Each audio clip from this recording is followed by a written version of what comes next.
Well, ladies and gentlemen, welcome to another edition, another installment of the Elemonte Show. Starting a little bit late. We was trying to do another platform, but unfortunately that platform was not working. So let me go ahead and bring in y'all know her, you love her, ladies and gentlemen.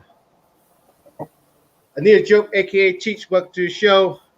Craziness on Good my end. evening. First of all, I want to throw that out there.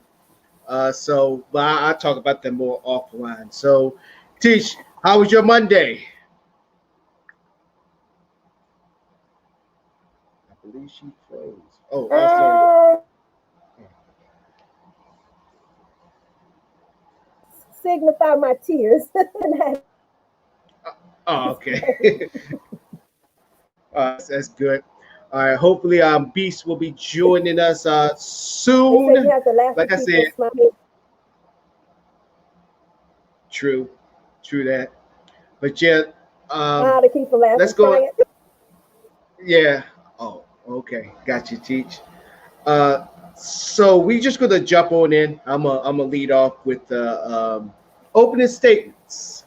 So and just in the nick of time, Beast just popped on in. Beast, what's up, Mhm. man? Now let's go Dealing ahead to with the them technical issues like you are. yeah, I know.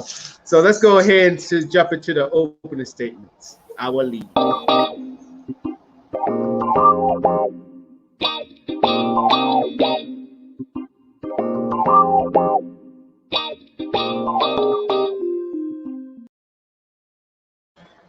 All right, ladies and gentlemen.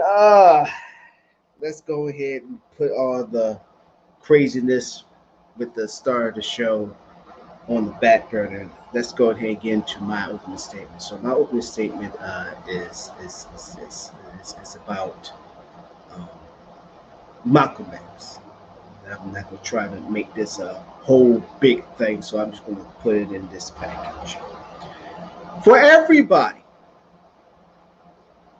who always want to be like, well, Malcolm X is, pro-black and he's this great icon, he's this, he's that, and all that stuff.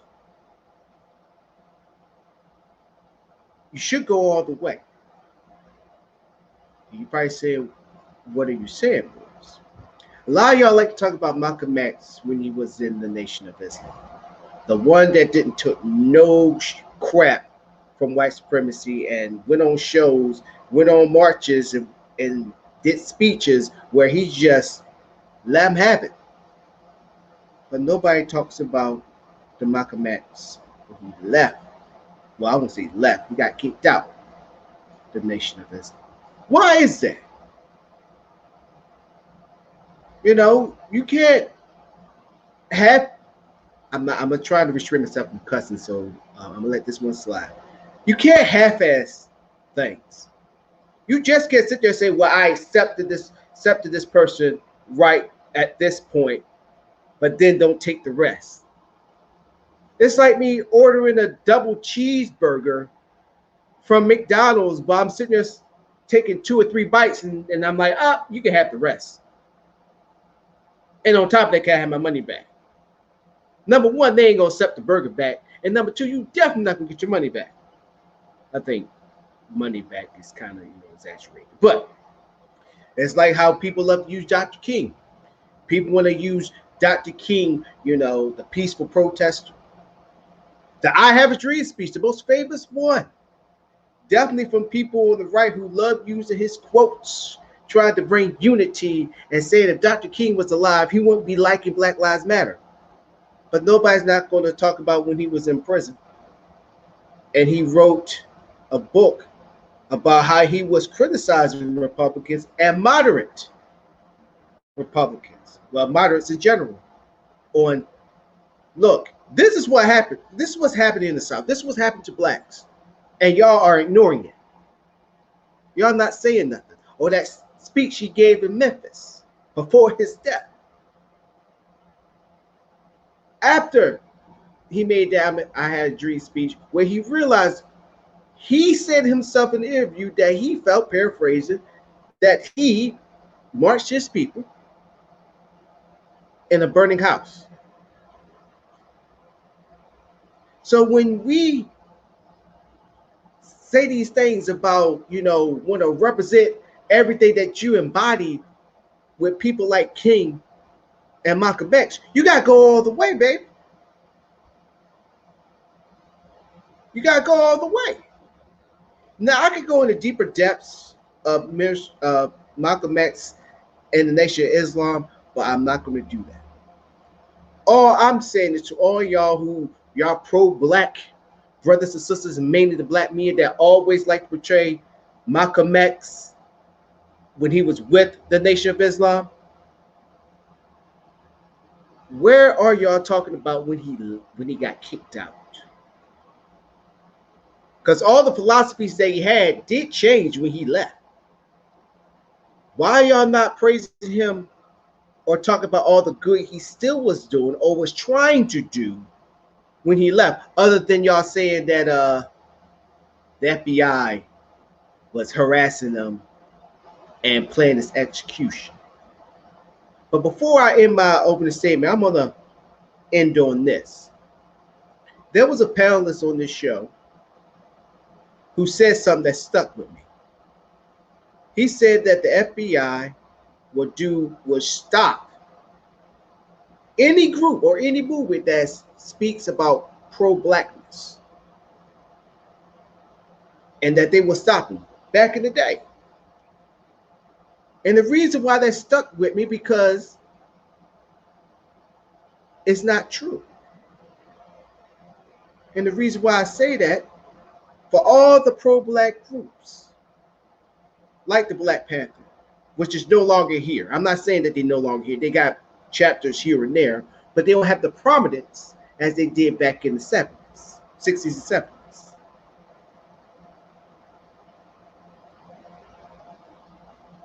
But think about the only pro-black organization that is still standing to this day.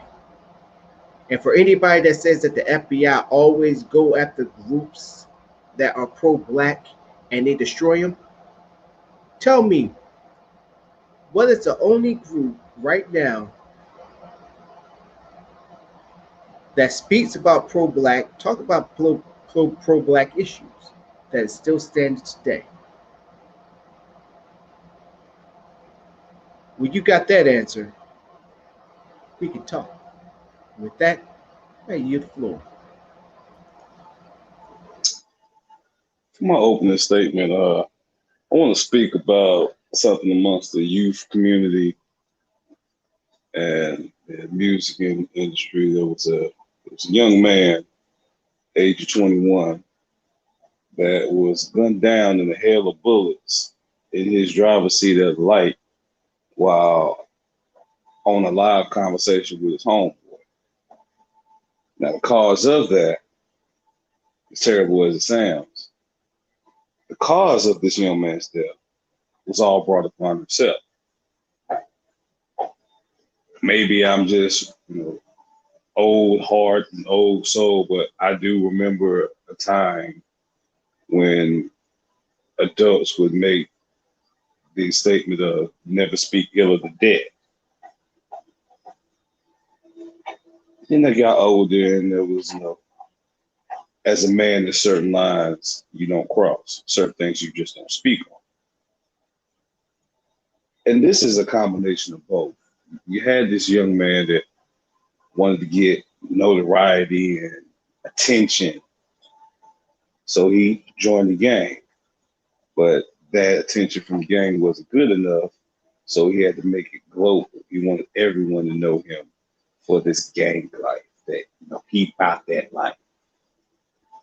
And if any of you know the former gang member Nipsey Hussle, you definitely understand that this was a brethren, a man who really cared for his community and just so happened to be gang affiliated.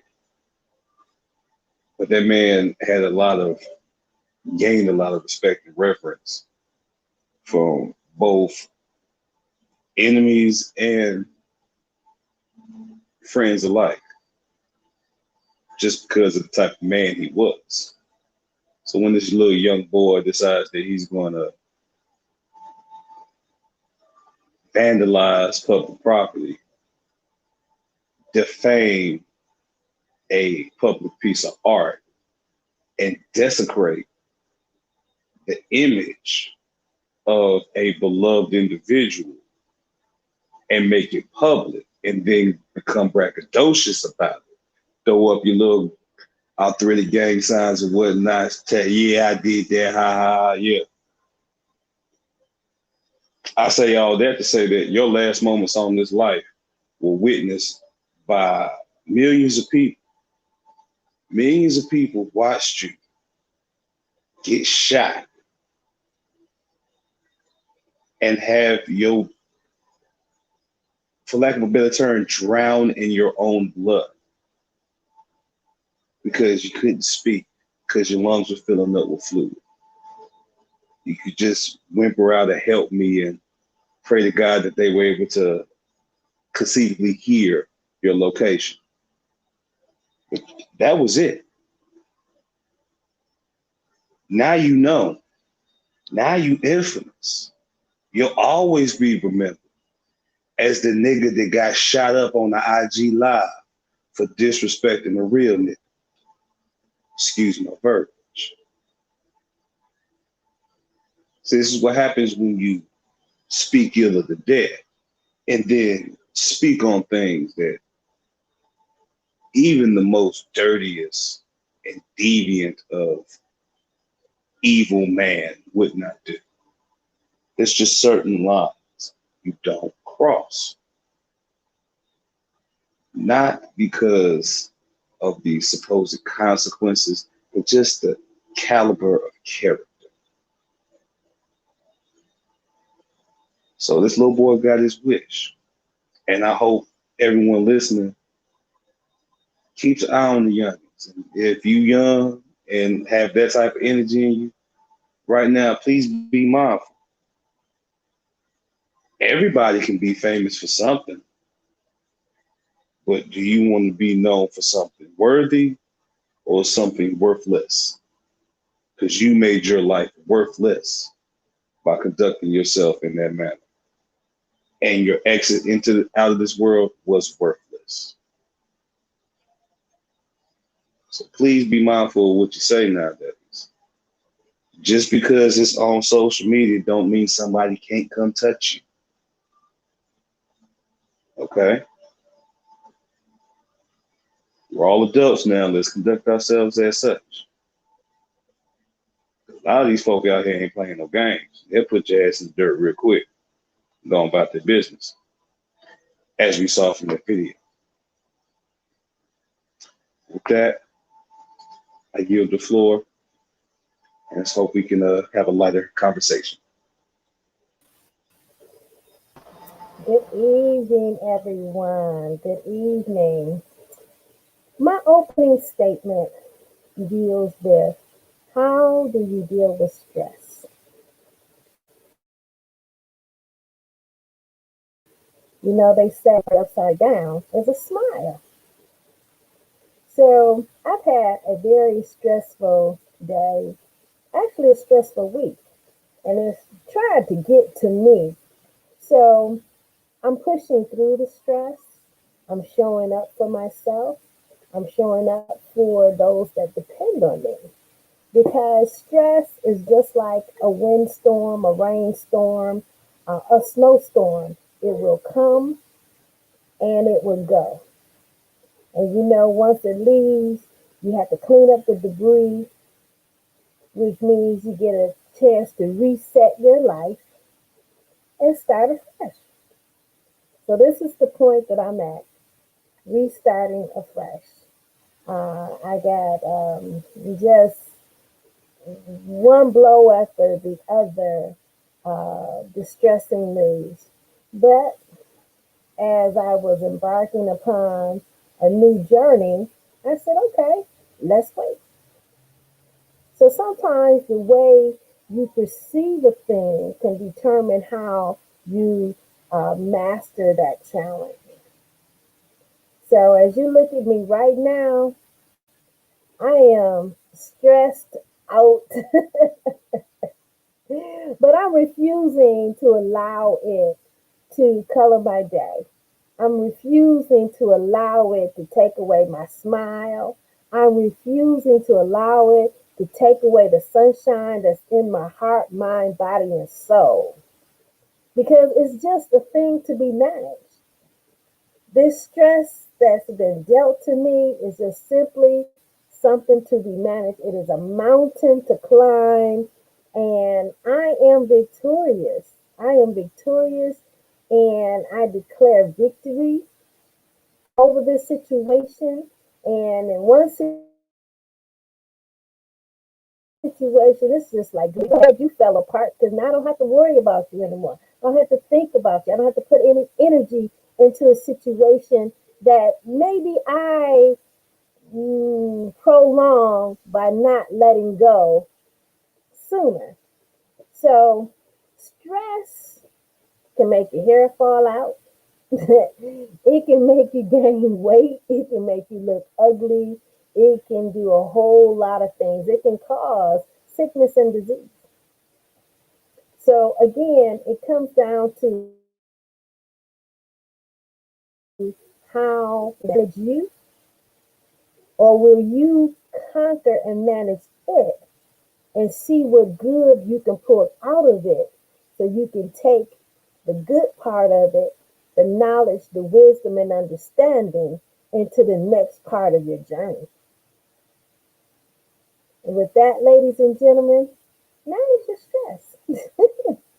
Learn how to manage it and don't let things get you down. And when you do that, you'll find yourself growing. You'll find yourself being the best version of yourself. You'll find yourself showing up for yourself and taking care of yourself. And with that, I yield the floor. Hey family, good evening. Sister Anita is 100% on point when she talks about stress and what it could do to our lives. I'm not immune from that. I've been stressed out a little bit lately myself, several different reasons, but get on the better side of it, and I think that sometimes we get these things that take over us because of situations, and we just we can't hurry up and try to just wrap our arms around it to contain it, and it starts to move us around in ways we don't want it to move us around. But I'm gonna pivot with that to my message for tonight, which is that we have a lot going on in our society, and at this time, all we can really do is to find a way to love on each other. I know it's gonna sound like cliche. It probably been my message before because it's the ultimate message I could ever give. Is that we try to find a way to, especially the next generation. I mean, I fear for the next generation sometimes. Because it seems like people just are so short with each other, don't have the time for each other, and it goes with social media, it goes with cancer culture, it goes with everything. Folks feel like they can. We used to be told to temper our anger and to find more ways to love, but it seems like nobody's telling folks that. But without even telling folks, folks are just going against that. Folks are so quick to want, and we've been stressed out for so long as Black people, so I can see how that stress has gotten to a point where it's overwhelming. But we should stop taking it up on each other. If you stressed out, don't take it on another Black person. Um, a lot of violence in our community, a lot of and in other communities, but we I could only talk about ours because that seems like that's the one that hits me the most sometimes. Our men and our women sometimes young, and I could say young because the generational thing that I'm seeing at each other. Um, while we are at each other, we at folks. The Bill Cosby saga. Some folks are on this side, some folks are not. Um, some folks are for the young lady with attracted, and some folks are not. We're so quick to put our opinions out there, to judge, to do several things that before we would have held back. And I'm not just talking about Black people now, I'm talking about just people in general, younger people would have held back and listened to the elders and the elders in the village and listen to them, and before we think and before we act. But now everybody has a social media page enough to want to shoot their shots. So that's where my caution comes from is how we can be more cautioned as we shooting shots out there. But that's my message for tonight. We have a lot to talk about, so I look forward to discussions tonight. Get a chance to get in a whole full show with the team, with the family. It's a good feeling.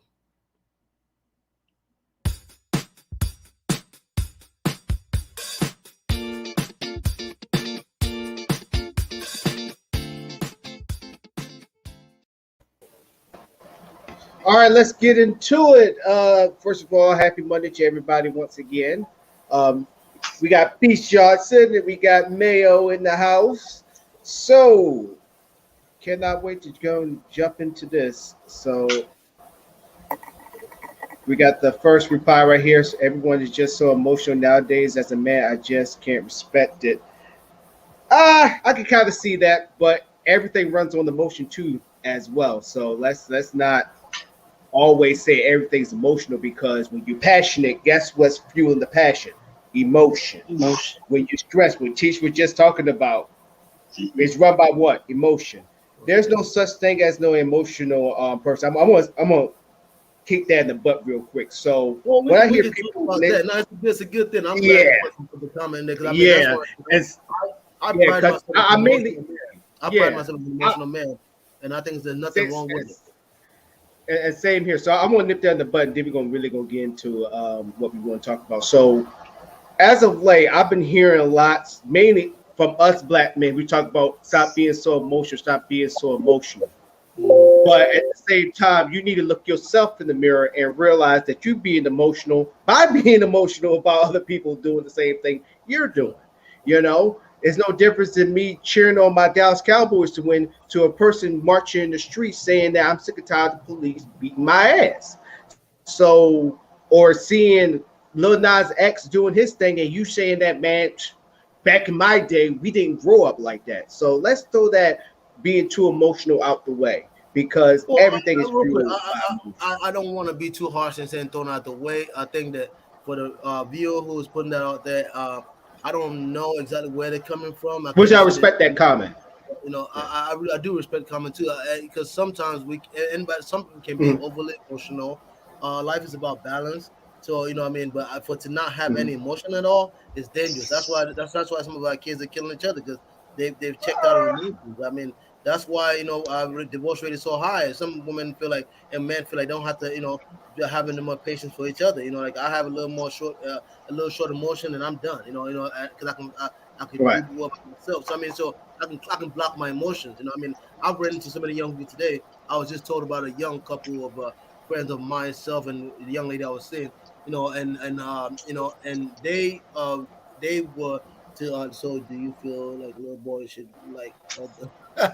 That's funny. I'm gonna get. Yeah, we're not gonna jump on that. But that's I don't have one. Yeah. So my thing about this, I'm gonna say something.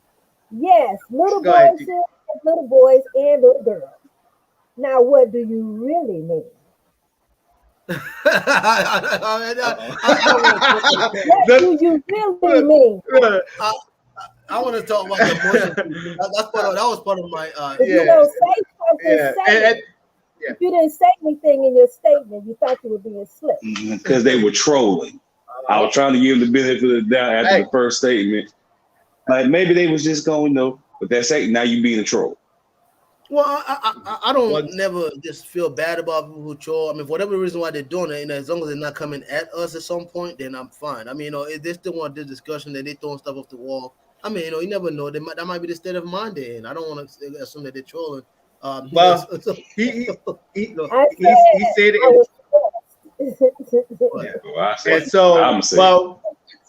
All right. But go ahead. I'll let you run. My bad. I ain't meant to. I got you. So let's go ahead and jump into our conversation, because Mayo, this was actually something that you want to talk about, and so I decided to put it at this title because I think it's accurate and correct. and what we're going to talk about. So, people sitting at the table. Now you hear a lot of people. We could go on the list of politicians, celebrities sitting at the table. You know, discussing black issues. But sometimes we know when they be sitting at the table, they're the ones getting majority of the good. You know when you at the table and you have people getting the good pieces of chicken, the fresh and getting everything, and then you have to wait in line because you think they're gonna make you play. Hey man, can you make me play? I got you, I got you. But they give you everything else that's left over, or at least the crumbs. And you just think to yourself, why in the world do I have to put my support in you?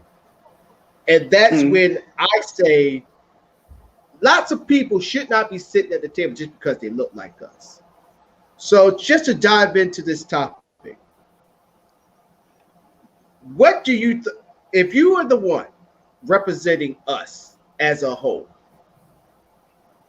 what's the first thing that you would say? And I'm gonna start with Teach.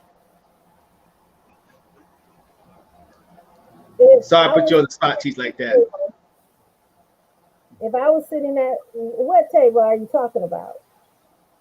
I'm talking about the table for.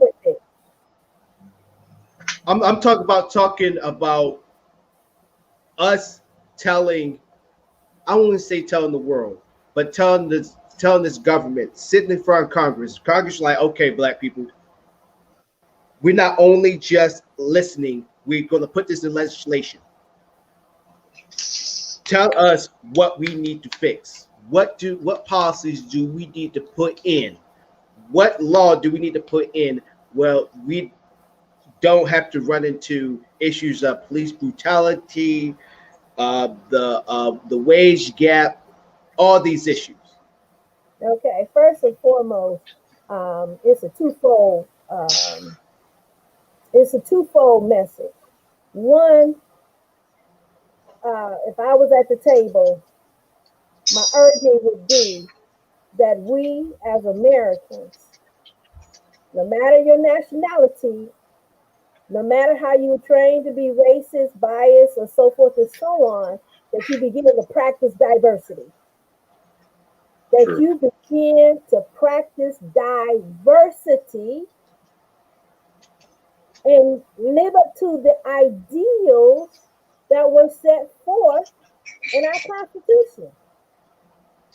And if we come across something that is anti our Constitution, anti our ideals, then we have to deal with it, rectify it, and correct it, that we are always 100% in harmony with diversity. So if there is police brutality, we must get rid of it and stop playing. We must teach critical race theory because that is diversity. We have to practice and not just preach or not just, make documents that look good. Each American has to live up to the ideal in policy and in practice and functionality. We have to get rid of, dismantle the old boys network. We have to deconstruct the way we think about our citizens and citizenship. Now, the second message is to me, you, and people that look like us. Get your act together. Create a vision for yourself and pursue it. Remove the mentality of waiting for somebody to drop heaven down in your lap or your living room. Create the heaven that you want on this earth. Stop believing you're going to get to heaven in another life. You got this life. And I feel for so many people that want to put their life in the next lifetime, when you get over there, they're going to say, well, you didn't do a damn thing in the other life. Well, why should I give you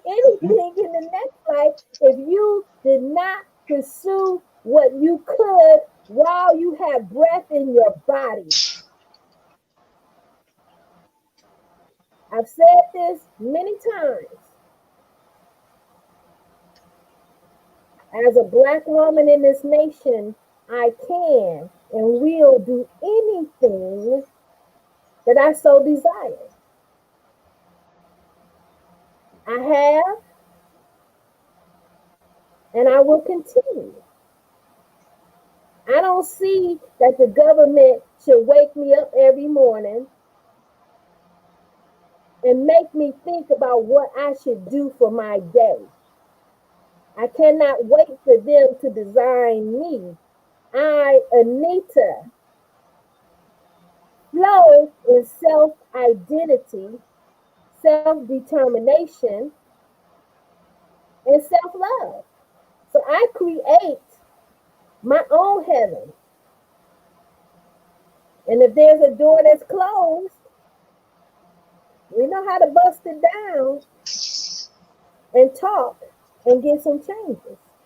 So we have to stop pretending. So the overall answer is on both sides, we have to stop pretending and we have to live up to our ideals and fulfill it in terms of diversity. We have to stop pretending to be colorblind, that we live in a post racial society.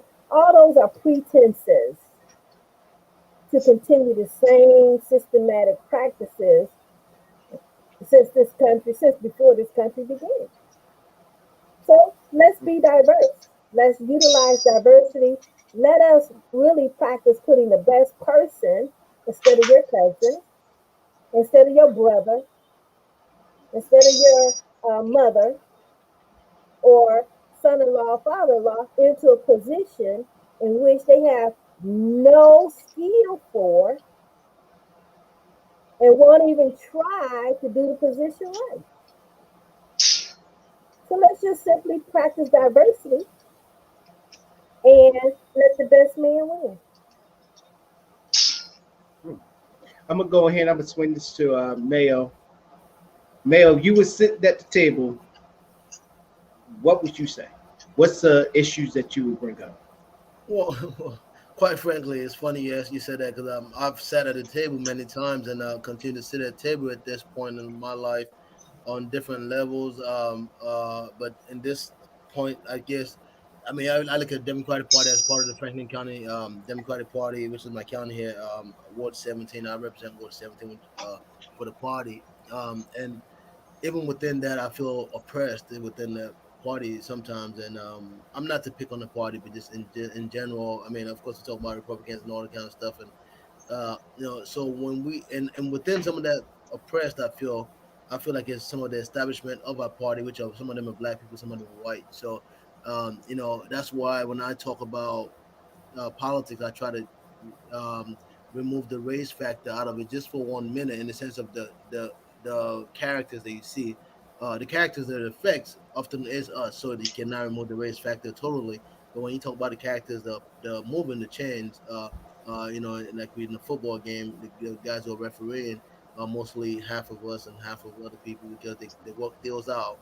Um, and the deals. I don't want to go deep into that because I kind of feel like I'm talking about people who I know at this point. But the thing I'll go is when I'm sitting at the table is to just do my part, understand that individualism has killed our community from day one. I mean, from day one when we had house Negroes, the house, the slaves that were inside, they were able to appeal to the masters and they got better.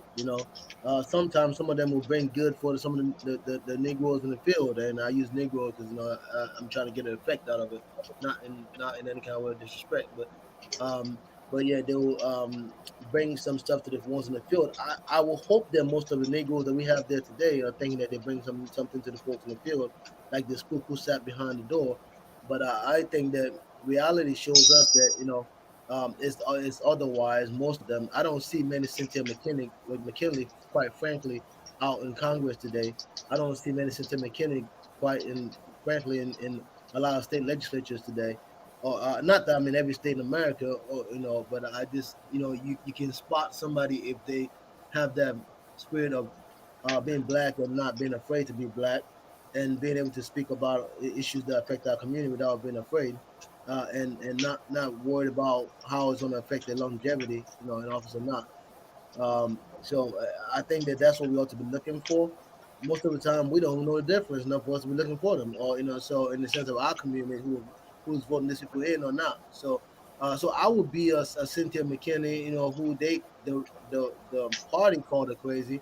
Um, she was a Democrat who was running, and she probably chose to she got in the race before Obama got in the race. But in that same year, 2008, and the year before that, which I think 2004, she ran in 2004.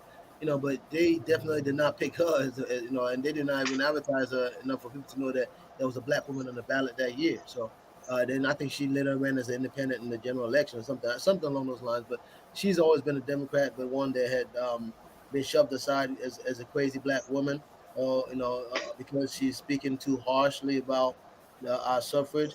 But the ones that are very passive, and no knock on Barack, because I love him too. Like I said, I got my $44 bill in my office, which I'm about to move this office in a minute. But I love him, but I'm not gonna lie to or further the lie that you know he's just like as real as the Jesse Jackson of them, who was, I mean, might have been a little bit more too black for them, when in the '90s when he ran, or anybody else who's been, Kwame Ture, or Stokely Carmichael. I mean, so people who have been very in the face of the politics of America. And those people, the white liberals, like they always call them, are not so fond of those. They're nice enough to be in a room with them and kind of, oh, yeah, how you doing, type of, it's like, how can we get a better Negro than this? That's probably in the back of their mind. And I think Bill Clinton said it, thinking he was giving credit to the brother with the good trouble, what's his name, John Lewis. Which, I mean, you know, quite frankly, when Bernie was running and he was talking about his activism, how he tied himself to a black woman, and there's pictures of it right there. And John Lewis said, "I didn't see it. Like I didn't see it happen. Like he had to be there. I mean, it took me so long to ever get over that. When you talk about it. So, and that's when Bill Clinton now is saying that he wished that he's happy that John Lewis was not a Stokely Carmichael type of person. I'm like, oh, so that's your type of Democrat. That's your type of person. You don't want the one that's working 100% on our behalf. So I mean, who's to say that that's right or wrong? There's some black folks in America who loves that. Oh, we're not too black type deal. We just kind of, I mean, I respect every black person's space. I try to do that, and I do that to the core. I mean, like Stacey Dash, I think there was a video about her, somebody bashing her. I'm like, who are y'all to bash her because she's now feeling like she regrets supporting Trump? Who are you have to bash the ones that's still supporting Trump till today? You guys are not no more better house nigga than they are, because I don't see her running and pushing the system, Cynthia McKinney, of the ones that run, because there's many of them that run throughout the whole year. There's many of them that run every year. They never make it to the primary, because nobody's pushing them.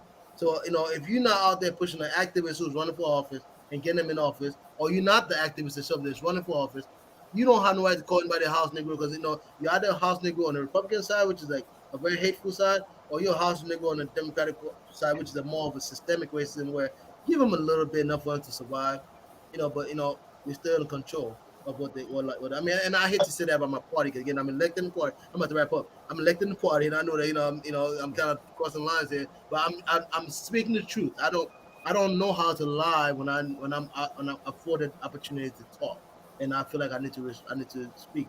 I probably some of this part that I probably need not to say politically, but at some point we'll get to the place where this will be popular too, or you can tell the truth about the party. The Black Lives Matter was not popular at some point when Colin Kaepernick was kneeling down. Now it's popular. So hopefully we get to a point when black folks can talk about the Democratic Party and how bad it's been to black people and not get punished. Hopefully get to that point someday. I look forward to it. All right. Beast, the floor is yours. I'm kind of glad they went before me, because I feel like the question we need to ask is, well, first off, everybody talking about sitting at a table, but what kind of table is it? What kind of table is actually being set? Are we sitting at a table for eating? Because if we're sitting at an eating table, then you're seeing what's going to happen. You got the folk up there that's going to get their plate first. And the rest of America, we are the children and the young adults that haven't been blessed enough to sit at the grown folk table yet. Mhm. You know, is this a serving table, banquet style? So they supposed to be making plates and passing them back, or making their plate and moving out the way. Is this a war table where we're plotting and strategizing? Like everybody's coming in that's actually getting to the said table. The reason why we have a problem with is because everybody going in with their different mentalities and their different assumptions and perceptions of what this table is. So that's why you get in there and you're having the conversations and statements like from Clinton about Lewis. I'm glad he's not like this particular black person, or black activist versus this particular black activist. You start to hear all that dynamic, and then you see the questions of, well, stuff has to be said. But the main thing we need to say and clarify is, what type of table we at? Let's make sure everybody at this table is at the right table. Because you got some folk up here thinking they here to help serve dishes, and they passing it down the line to the greedy cousin that's got 5 different to-go boxes up under the table that don't nobody know about. Meanwhile, we sitting over here at the kiddie table drinking Kool-Aid that's been watered down 4 times over, eating a pack of nabs and that little bit of pocketbook candy that your grandma give you, just looking at the table like, all right, the food here, they making plates, but ain't nobody getting up. So do we go to the table? Oh no, we ain't supposed. Okay, well, how do I get what's at the table? Are they supposed to bring the stuff back from the table? Are they supposed to leave the table and make room so more people can get? What kind of table we working here with, people? Is that main confusion is what's driving all of this. Everybody think that is at a table that don't nobody know what kind of table this is. Y'all walking in, like in Teacher's eyes, she seen the big old banquet style table, Knights of King Arthur, enough room for everybody to put stuff out and see what's going on. Meanwhile, Donnell might be on some old long board table where really only 2 people can sit at one at each end, and it's supposed to be a whole bunch of folk on the sides, but they're not.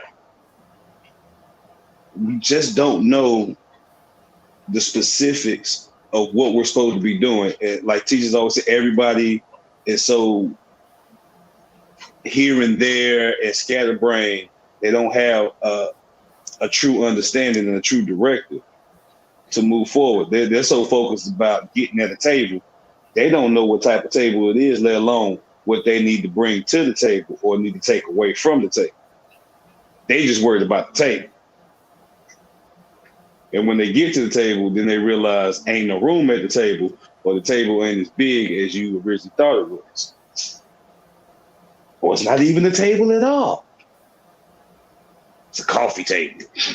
You know what I'm saying? Like, that's what I gather from all of this, is we really just need to discuss with each other and be honest. Like, what table you expect to be sitting at? What table you expect to be sitting at? Okay.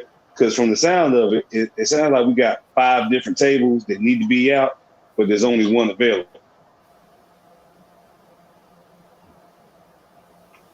So maybe the other 4 folk for them tables need to come together and build their own, instead of worrying about getting at one big old table. Because that's what I took from.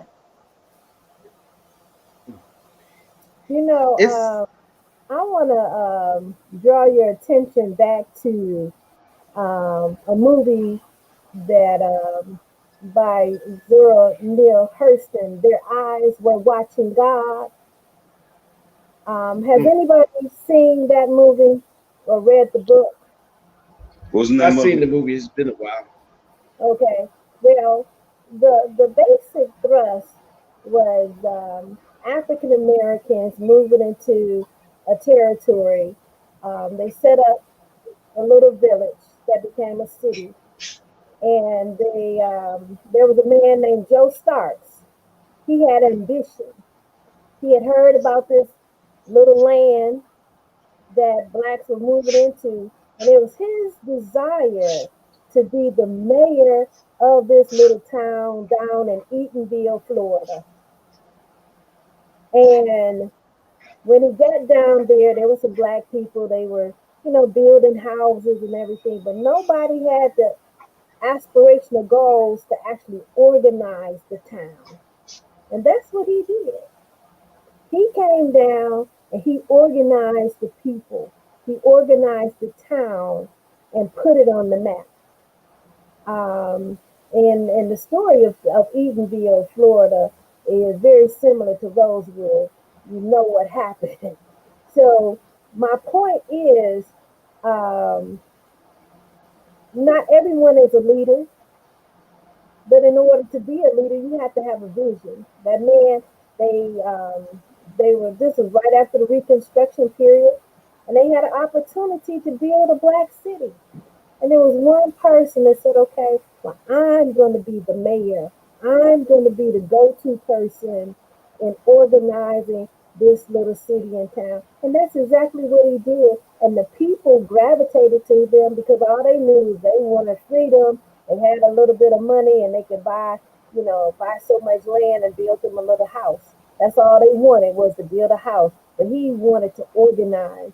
So we have to identify those individuals that have such goals and aspirations because not all of us have those goals and aspirations. And he was successful in organizing that little town, thereby actually giving people or assisting people with their dreams of just owning a home and a little piece of land. They coordinated all. They coordinated. They went from house to house to house, each family building the whole city because they didn't have big contractors then. It was like every man, woman, and child. We're gonna build this house on Monday, then we're gonna build the Sanders house on Tuesday, and then on Wednesday we're gonna build the other house until they had built up the city and then built up the businesses. So there, really, this all goes back to us having that agenda. What is our agenda? Still, I still keep asking, what is the agenda? And nobody really can come up with one, except for Seekaway. Hmm. Yeah, I should have saw the show. But I had one suggestion: down like a flame. But it's a good it's a good leader. But go ahead, Mail, real quick. So real quick, I mean, one name I forgot is Harold Washington. So I often speak from the political point of view. In the sense of what Stokes and Cleveland and and the guys over there with them. Brothers and sisters have been in politics over time and been have stood up. Like I talked about Senator McKinney and this brothers I've talked about. They made it through the webs and structures of the party, the racist parts of the structures of those party of this party. And I would assume there's some in the other party who believe that they've try to do the same thing and they might have accomplished something or not. What I'm trying to get to us is it's a cop out if we think that we can do anything without being involved in politics totally. I think it's by design that they don't teach us political and civic education as much as they should in our schools. Because one thing I know is that that's how our government works, and that's one thing I know that through that politics and people get grants to get kind of funding. I'm in development now. I've realized that over years there are other folks that don't look like me have always been able to go get land and develop on there, and they get. Because they talk to the municipalities and governments and say, we want to better. We coming in with the skills. You guys have the land. Let's do this together, and you give it to us. And instead of them holding on to it, knowing that they need development, they say yes. But we never had those trainings as youth. We never know that we can do that. We never afforded those opportunities. So if you don't know your civic and your government, it's at your detriment. And sometimes we be like, oh well, we don't all have to be in politics. We can just do without politics and do our own thing. No, if we all have the knowledge of it, then at least you have the access to it. Because that the biggest thing about education is an access to something. So I and maybe because it sounds biased when I say that every child should know civic and political education.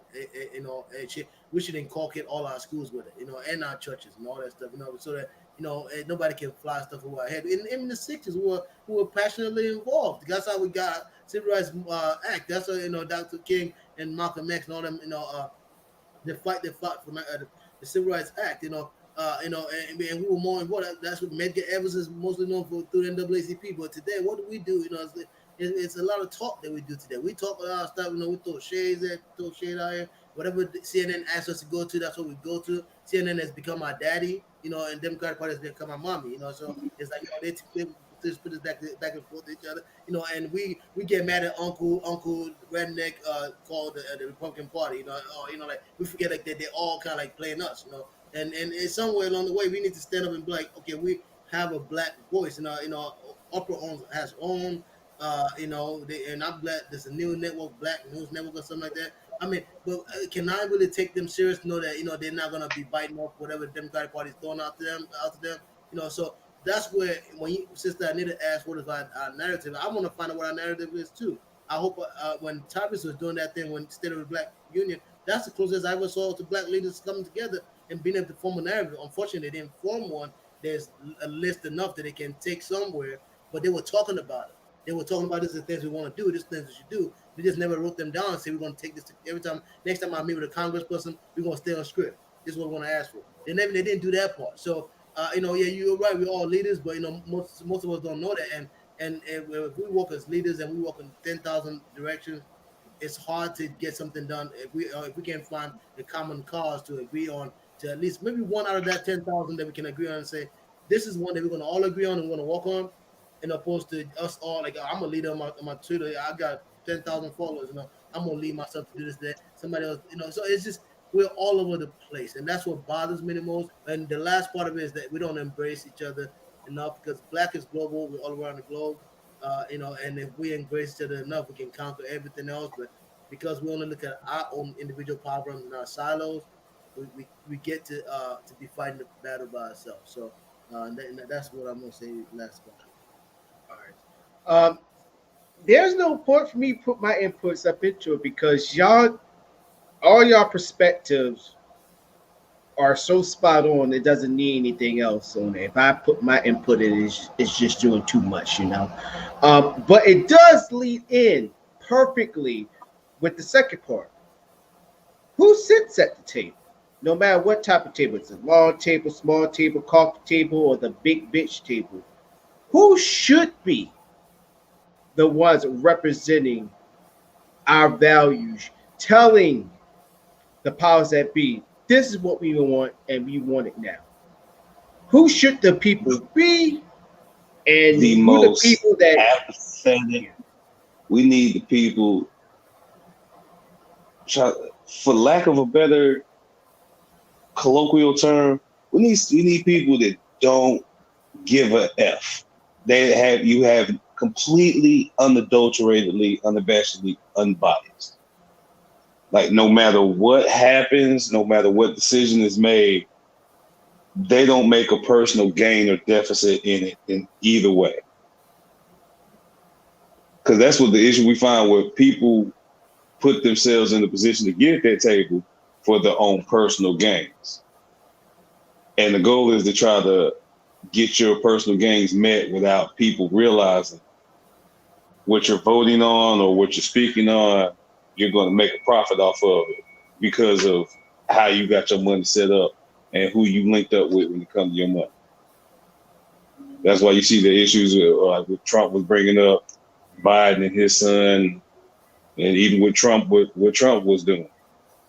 These were all examples of putting yourself in a poignant spot for profitable gain. The first thing we need to do is put folk on there that don't want nothing from nobody. They're doing it because they either have a general genuine love and passion or drive to help others and benefit humanity as a whole, or they're just smart enough to handle it without being corrupt.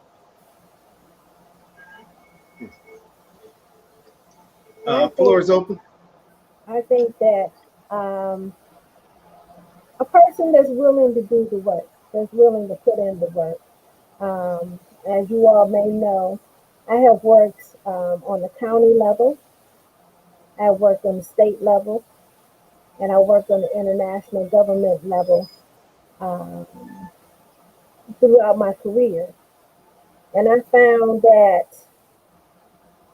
the place that I feel the most comfortable and has been the most rewarding is on the international level and working with the African Union. Um, I was elected as a representative for the first African Union's Writers Conference, and I represent the sixth region, specifically the United States of America, on this international forum. And I believe Mayo came in with me with the SRDC, which is the Sixth Regional Diaspora Caucus. And that was when I first learned about the African Union. But through that organization, I did not receive any advancement. We were trained and prepared to go to the international table, as you call it, but the organization itself never sent me there. I and our brother Shabaka were the international representatives, and I was the alternate, he was the first. And when I seen that limitations, I went up under my own banner, the African Roots and Heritage Foundation. I sent a letter. They were having, they had announced the Pan African Cultural Congress. And I sent a letter, my own letterhead, and said, this is who I am. This is what I do in the United States of America as pertaining to the Africans in the diaspora. And they invited me to that table. And from that table, I have been invited to the Minister of Culture's meeting, which is all the ambassadors and diplomats of the various African countries or the member states. And from there, I have been invited to other tables and commissions. And I actually have one treaty that I assisted in writing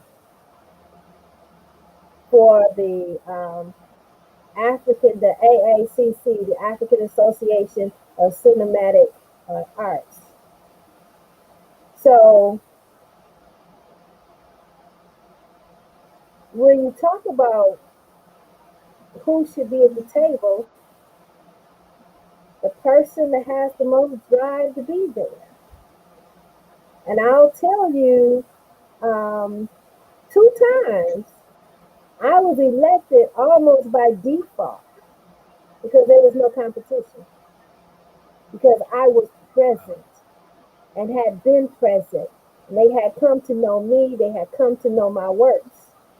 And when they were in the midst of their elections, they said, hey, we have all 5 regions covered. What about the 6th region? And they said, Anita.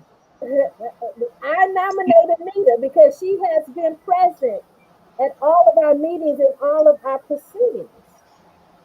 I was the only one. And Mayo will tell you that there are 20 seats available to the 6th region. And I hold one of them. There's 19 vacancies. Mm. Wow. So, so it comes down to being present and being capable. Uh, I never knew that my life would go in this particular way. And politics is one thing I said as a child I never wanted to be involved in. But I find myself in that particular political arena. So if you have the desire to make a change, your desire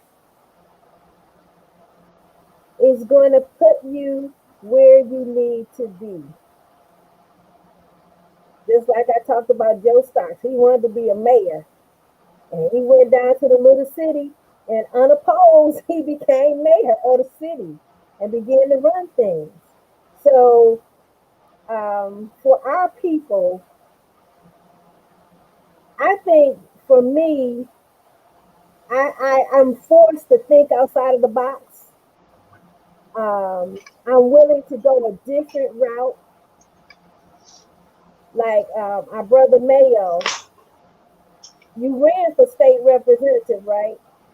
He actually ran for state representative Three of times. Ohio.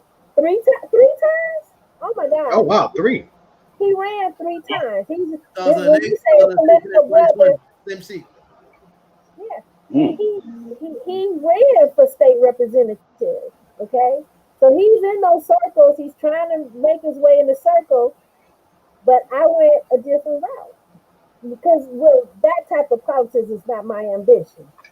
But my ambition took me where I needed to be, and I'm still the only representative. And so much so, I'm gonna tell you, um, it comes to you. I this Saturday I have a Zoom meeting that I'll be representing the African Roots and Heritage Foundation. I asked the individual, I didn't know who the person was. They just popped up on my WhatsApp and asked me, could I please be a part of their forum? I'm like, well, who are you? And how did you find me? And he said, well, I found your article that was written in the African Union's Echo magazine, 2021. And when I Oh read wow. the article, I said, I want her on our panel. And then subsequently, a gentleman from California, they did a group call on WhatsApp. And I'm still trying to figure out how they get my telephone number. But they did a group It's all connected. and he welcomed me and he was just like, oh, we love the work that you do. Oh, we're so excited to have you. Oh, anything you want, you need, just ask us. Because you have the spirit that we need to get in front of the people. So,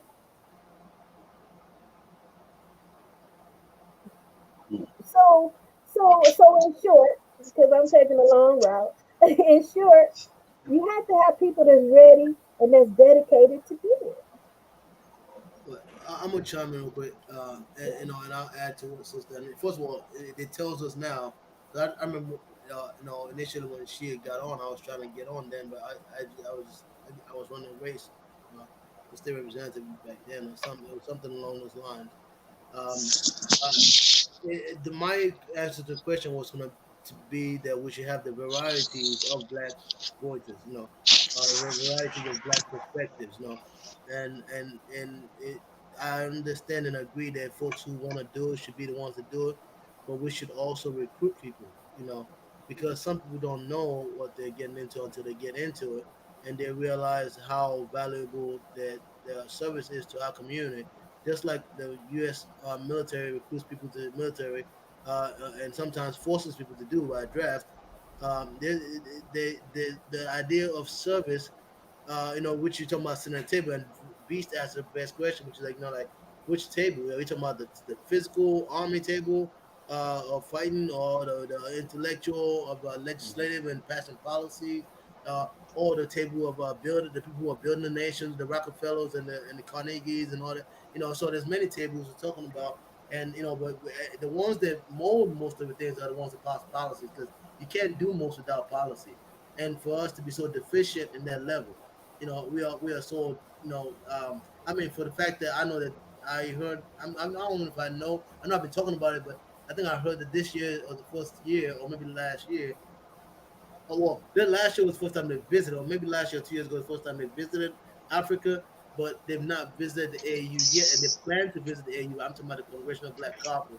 So I mean, we're so deficient when it comes to representatives, and that's what this democracy works on. That's what most of the globe works on. Nations that don't work on democracy, we have a bomb that's about to blow up. If it's not blown up right now, I mean, we are running gang on democracy. I mean, the communists and us are the ones that's fighting the Cold War. We're in a double Cold War era, between China and Russia and all of them that they run around. We call it communist, but socialist type government, and we have our democracy. Either one of the two is still representative. And for us, there's a lot of black voices who are not represented. The black voice who is like the Cynthia McKinney and Harold Washingtons of them, who got in office and made sure he made about 100 black millionaires. I mean, these are all tales I've heard about, but I mean, I've read about it. So many black millionaires came out of his tenure, his time in office. Some people have said more than 100 at least. So black millionaires. I mean, how many other mayors in Ohio, not Ohio, but in the United States can say that they went to office and after when they left, they made people that were not millionaires, in our community. What I mean? So it's stuff like that. What I mean? Like folks have done stuff that they don't talk about, so they don't want younger folks to be like, "Oh, I'm going to be the next Earl Washington. I'm going to be the next." I mean, Cynthia McKinnon was locked, was on a ship somewhere in Russia or something, and in ocean. She was pretty much kidnapped, and she was a sitting congresswoman, and they didn't really care for her. They did not really care for her. And we didn't really care for her. When they said it one time on CNN, oh, it was like, oh, the crazy congresswoman, she was out there in cousin Trump, and she's trying to get back home. But then other news, that people was able to find out that she's actually been held by another country. I mean, we've had people like regular people like journalists being held by another country, and we've set out the CIA and all that stuff. I mean, to go do all kind of stuff, but one of our sitting congresswomen from Louisiana was being held because she was too black in the her mindset, and the media made it sound like she was a crazy one or off the rocks type deal, and we kind of all blew it up too. And this is someone who ran for United States president. So we're so deficient when it comes to the know of it, of what to even know.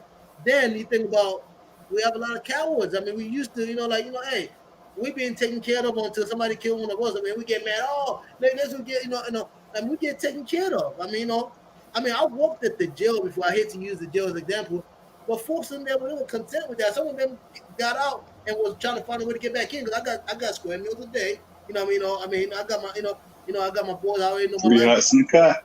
Yeah, there you go. Mhm. I mean, they knew that lifestyle more than anybody else, and they were fine with it. I mean, they were having fight nights and stuff, and then it was a culture in there. And I'm like, dog. I mean, how can you be? And I can't even blame them no more, because it's natural to them at this point. Like, this is just the life. I'm in jail. I ain't have to worry about what to wear. They wash my clothes.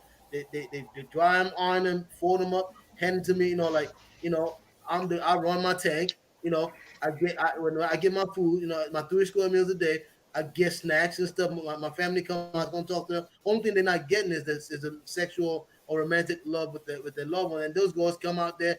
Some of the finest women I've seen in my life come out there, because I'm working at the visitation. I'm like, hold on, you come to see somebody here? I'm saying, Yeah.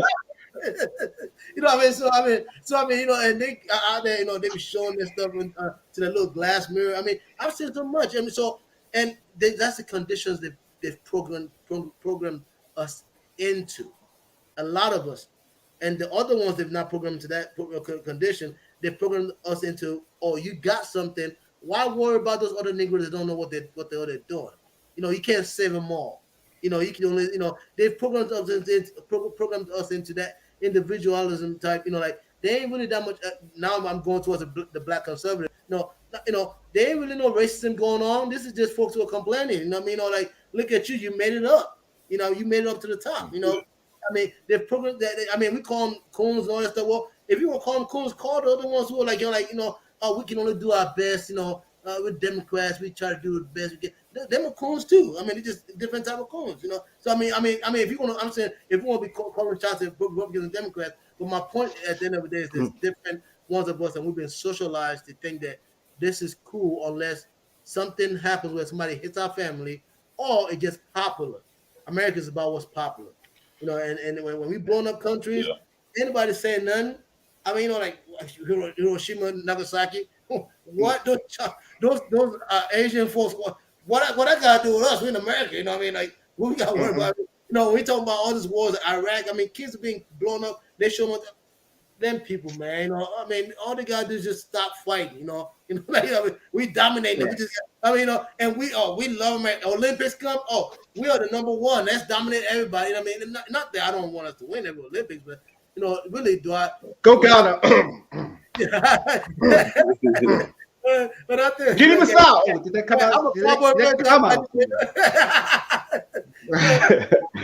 But it is what it is in the sense that we have to deprogram ourselves from that mentality where human lives matter again. Where what's right. Well, you brought up a good point though, Mayo, earlier. They said just about a lot of things. A lot of those people got into these situations. A lot of these great notable names that we know of, they kind of fell into it. Like I said, they didn't grow up and say, "I want to be this," but they started off with a particular passion and direction, and it led them down the path to what they became known for, or where their true destiny lied. And often that's just you just get put on the opposite end as the individual. You have to be open and keep an open mind, because you just never know where you're going to go. I use the example of Booker T, the Hall of Fame wrestler from WWE. Anybody that knows his story is very, very black. He then went to prison, got a record, but because his brother was doing wrestling at the time and he had just came home, trying to keep himself in a good state, he hopped on with his brother for a tryout, and had he not hopped in with his brother wouldn't have got signed. He wouldn't have got signed, and we wouldn't know him for who he is now. And he talks about that in the speech that you just know. He fell into this. A lot of great and iconic people fell into their destiny. But you have to be open and just be receiving, because you never know. You could be Mayo could help lead up the next John Lewis, or we could be speaking to the next John Lewis. I know, right? I'm gonna go ahead and step in. My who should be sitting at the table, I think mine is more going to what we're going to talk about next, is who shouldn't be sitting at the table. Because right now, what I'm seeing, like the thing that I'm seeing right now, and it all goes back to what Teach's been saying about we have no agenda. We got no agenda to grade them to see if they go according to plan. Is that we got so many people that's trying to speak on our behalf without even talking to nobody. And I had a, as they would say, come to Jesus moment for all y'all Christians out there. It happens. When I was talking about Sean King, I don't know if y'all was tracking on a story about a couple weeks ago that Tamir Rice's mom and him are actually, I don't know if they're still going at it with each other, but apparently he did a fund and he didn't make I won't say he didn't make good, but they didn't receive no funding from it. The reason why I'm not touching the story too much because let's say a significant other is she sees it very differently than I do. But Yeah. the reason why I use that, the reason why I use that for an example is you got somebody like Shaun King, who many people do see as a black leader, but at the same time, he is just as well got a handful of people that don't like him and say that he don't represent us. Would you And say so, that it's a leader or influencer? leader, influencer, whatever you want to call Oh, him. And see, hold on. That's a good question. Teach brings Thank up. you. I was There's a yeah, clear distinction between leaders and influencers. and that's what I'm leading to, and that's what I'm saying. It's because you Good got question. all these. I mean, you got all these folks that are saying that they're doing the work, but then you got people coming out the woodwork saying that, oh, this person didn't raise this amount of money. They wasn't there. They just came here for a photo op. And that's another thing. You got so many of them that go to the family and have a photo op. And we also talked about this a long time ago. We were talking about Tamika Mallory. If y'all believe it or not, I actually did my thinking. I actually did my research. And I actually said, let me go ahead and meet them in the middle of the road. Because now I'm seeing what Mayo is saying. Being at the show was one thing. But are you producing the show? Were you there making the notes and making things happen? And what I mean by that is when you're helping out the families that is going through this trauma, are you there with them all the way? Alluding to what I was saying at my opening statements about, people saying that they love Malcolm X, they got him on their guy's picture on the wall, but do you still have that same love for Malcolm X even after he was kicked out the Nation of Islam? So you just can't sit there and be with the family and sitting there saying, I understand what you're going through. Let's go ahead and put in the work. And then you walk to the other family and you're not even done with the family where you were just saying that, hey, we're going to be with you all the way and that you're going to get justice. It's like it's all over the place. Like right now, you got what's his name? Al Sharpton. Al Sharpton I forgot what family he was with. Now he's up there on Capitol Hill trying to push the John Lewis voting bill through. Now he's up there with all the Democrats. And the funny thing is, one of the Democrats was asked a question and he was stuttering through the whole entire answer that he was given. And Al Sharpton was like, you know what? Let me go ahead and finish this off because, dude, I don't know what's going on here. You're not even on the same sheet of music that I am. And I'm sitting there, I'm like, when the last time Al Sharpton ever did anything actually political? Like politically involving being in that building. Right. And that's exactly what I'm saying.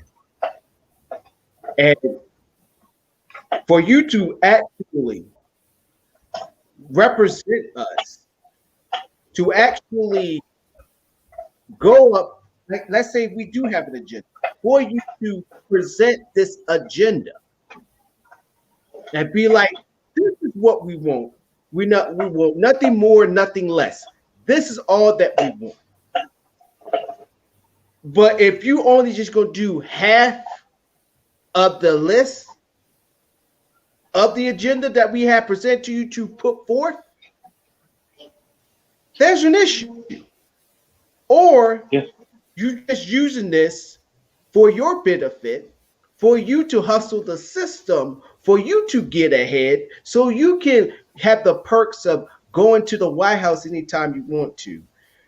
Sitting down, having dinners with senators and senators that you probably on TV shown that you dislike, but behind closed doors, we cool in the game. Are we still going to meet up at Joe's Crab Shack? Gotcha. So, something. I'm gonna chime in. When do we cross the line of being petty about the benefits that a person may receive as a result of the work that they put in? See, let's lead on to another good question because Can I jump on that real quick? I mean, I think So that go ahead, go. Floor's yeah. open. Floor's open. I was just see because like I said, before you do that, before Mayo, I want Teach to ask that question one more time because I think the church folk in the back, they heard you, it woke them up, but they need to verify what you said because it definitely spoke to the spirit. You just ask that one more time because that's a great question. Yeah, when will we stop being petty about the benefits or perceived benefits that a person may acquire or receive as a result of the work that they do? Because like I'm sorry, man. I'm just gonna tag it real quick, and then I'm hand it to you. Because first thing that comes to mind for me when you ask that question was Black Lives Matter. Whether the organizers, she was getting a lot of like grief and getting a lot of from everybody, from all walks of life, definitely the Black conscious community, because they sit there saying Black Lives Matter raised $90 million, and what they doing with all this money when Black Lives Matter actually did, the organization, not the movement, the organization actually put out where they put the money at, where they did the distribution at. But they was putting it more on her because they found out that she got $1 million home in California, where she actually did explain that I can't take the money. It's a nonprofit. For me to take that money, now Teach, tell me if I'm wrong, because you and Mayo, y'all both got nonprofits. Y'all can't take money unless you actually put yourself on salary. But other than that, you can't take the money because you got to put that on your taxes. Right. And she literally, no one has the right to embezzle funds. But as executive director or an employee of the organization, she is entitled to a paycheck. Yeah, and so they were mad because they were saying that she took some of that money to get homes and all this stuff. But then also she says, well, on the side, I got book deals. I go to colleges and give out speeches. And I think she had and then also she said that she had a deal with I think Netflix or a movie company. So she said all that money that she's making that is now part of Black Lives Matter, that's what she used to pay for a house. And I'm like, for people not understanding how nonprofit work, it's easy for you to sit there and say, well, she's just embezzling, taking the money that was raised by Black Lives Matter. And how they raise all this money? And I'm sitting there, I'm like, I mean, come on now. She already got all these deals on the side. I just want to throw that out there because that's the first thing that popped my mind. Go ahead, Mayo. So I think that it's a legitimate question. However, I think that it's easy to tell. Sometimes and it's not. For me, I'll always go back historically. My charge to my brothers and sisters today, and not to move us away from the topic at all, but I'm just going to use an example of my charge is how our civil rights leaders, and our leaders in the past, including uh, uh, sister that saved all the slaves, and abolitionists, Lord have mercy. She's looking on a bill on a $20 bill. What's the name? Sacagawea? Harriet Tubman. Okay. Yeah. So I don't know why I said Sacagawea. My bad. No, it's all good. I mean, so including Harriet Tubman, I do not remember when any of those folks fought the fight saying that I'm fighting for, or like Harriet said, I'm fighting for black women, and I'm going to save all the black women here, leave all the black men here. all Dr. King, Malcolm X, and they like, I'm gonna fight for black men. So, but today it's just something about today. Brothers are fighting for brothers, sisters are fighting for sisters, everybody fighting for their own brand. I don't remember Dr. King, Malcolm X, Medgar Evers, and I was like, oh, my brand, I want to find out how, how many followers I have. It was never about that kind of stuff. Today it's allowed, it's welcome. There's that brother is doing well. He's got 1 billion followers. He's got 1 million. I don't know if anybody got 1 billion. I'm throwing numbers out there. You know why it's welcomed? So that's what it is. So because we have this mindset where, don't hit on the hustle, don't hit on the game, whatever, but we should understand if your game is where you're supposed to be working for us, I'm gonna hit on it. If I see where you're starting to gain more, then we are getting more through the representation that you're supposed to be bringing to us. Then I feel like my meter of BS meter starting to realize you BSing out there getting more.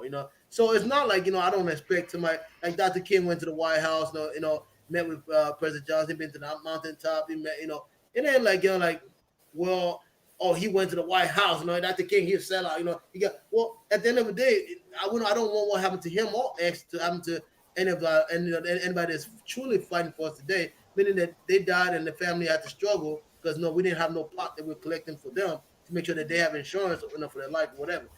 I don't want that to happen to anybody working today, but I also don't want you to sit down there and while you're alive fighting this fight, this proclaimed fight, we're not really getting further as much as we can be getting further. You get up there, you rub shoulders, because it's right there in front of us. They're not hiding it. Reverend Al is is almost like a colleague in the state. At this point, especially MSNBC has interviewed all of them. Be nice to them. Guys, how was the boating trip last week? They might not ask that during the interview or whatever. They might not cut. That might be funny. How was the hunting trip last week? How's this? I'm not saying you should not be friendly with them. I'm just saying in the state of affairs that we are in as people, I don't see our leaders as serious as they used to be. I don't see them as angry as Malcolm was. I don't see them as angry as when I hear Jim Brown being interviewed by Dave Letterman or Jay Leno, whichever one it was back then, or I think not Howard Cosell, but the guy that was there before Jay Leno. I don't see them as angry as Carson. Johnny Carson. I don't see him as, and I see almost similar problems. I see it might not be the same way, it might not be as overt, but I see that problem so deep that I don't see us hollering like the way we used to or should, because we have been in a place where we are that comfortable, and even our representatives are comfortable on their representative level, where it's kind of like, can y'all do a little bit better for us? Come on now. Well, look at the benefits package. I'm being for real. Right, I'm being for real. Yeah. Right, but The conduct we see now is based. How do you know if the benefits package is too much of a benefit or not? That's what the question is. It goes by what you see. It goes by what you see, and if you see it and you see it more than 3 times, it becomes a noticeable pattern. If you start seeing it amongst other folk, it becomes consistent. It becomes trend. It's like, well, I have at least 3 people I know of, and they know of at least 3 other folk that they've seen on TV that have done the same thing. So logic says my success path should be somewhere slightly perpendicular to that path. What? Right, and just to sum up what y'all said, around it for being assholes, then I feel like I should do the same. And going on the perks thing, I would think, I'm not saying that an activist shouldn't get paid. I'm not saying that at all, because they will get book deals from it. They will get endorsements from that. But my thing is, now this is, ladies and gentlemen, once again, this is just coming from me.